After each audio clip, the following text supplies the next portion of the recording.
Ассалаумағалейкум менің көрермендерім. Бүгін тағы да сіздермен бірге Бекзат Нахан, мал дәрігері. Жылқы сия алмаған жағдайда не істеуге болады?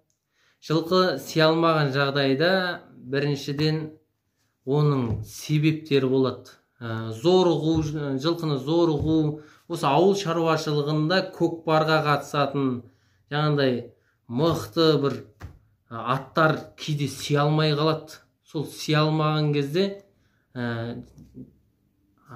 жылқы иесі дереу арада соны сидіруге тырысу керек, соған жағдай жасау керек. Бәйгеден шауып келген кезде ұзақ шақырымдар болады, сол кезде жылқы бүйрегі плюс беріп жатады ғой, сол кезде жылқы сия алмай жатады. Сол кезде дереу арада дайын тұру керек адам баласы. Соған дайын және де нақты әрекеттер жасай білу керек. Ол үшін не істеу керек? Жылқының сия алмаған байқап қалсаңыз, өзі менің практикам жүзінде де болған, яғни менде бәйге құнаным болған. Сол бәйге құнаным мен ауырып қалды. Қатты ауырды. Сия алмайды.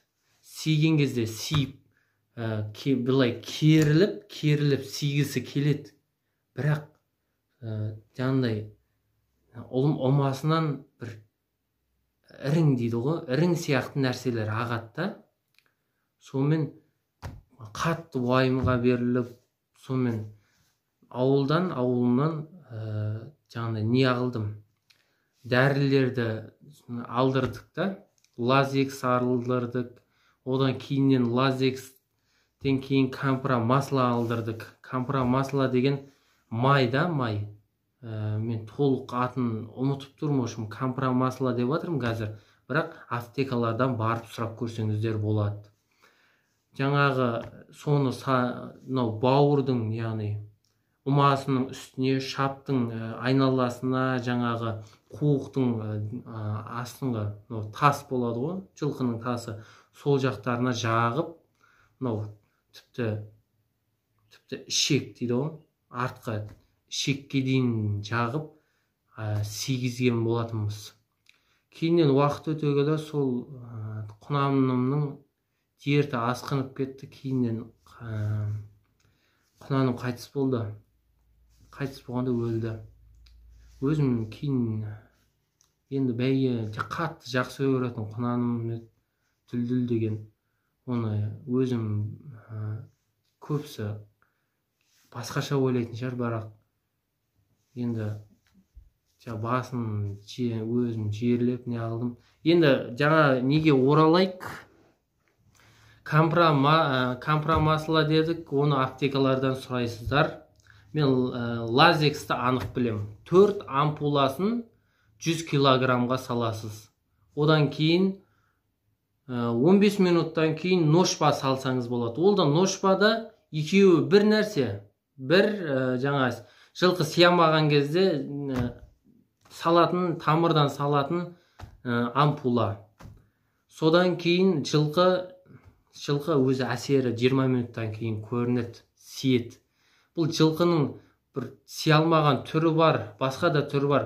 Осы жылқы зорыққан кезде қан араласып, жаңағы зәр жиналады оманың несіне, басына да, сол оманың басына жиналады дағын түйнек болып қатып қалады.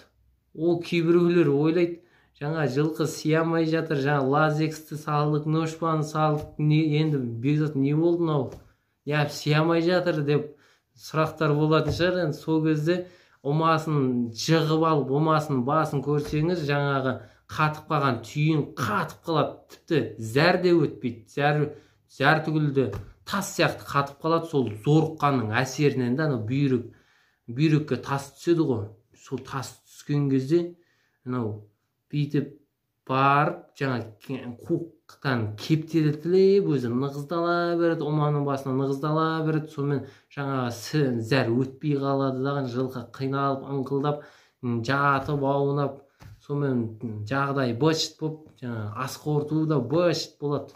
Сонымен сөйтіп қиналып қалады. Ол кезде жылқыны жаңағыдай жығып аласыз даған, умасын ұстап басындағын алып тастасаңыз болды. Пышақпен қырып бүйтіп жүрмеңіз, қолмен аласыз оны. Қолмен алып ана умасына зиян келтірмеу керек. Соны саласыз. Егер де ауру қатты асқынып кетсе, димедрол мен анальгин салып жіберіңіз. Сол кезде аурудың процесін жеңілдетеді ол. Ол кезде температурасы көтеріледі, тамақ асқа тәбеті болмайды, сондай жағдайлар болады.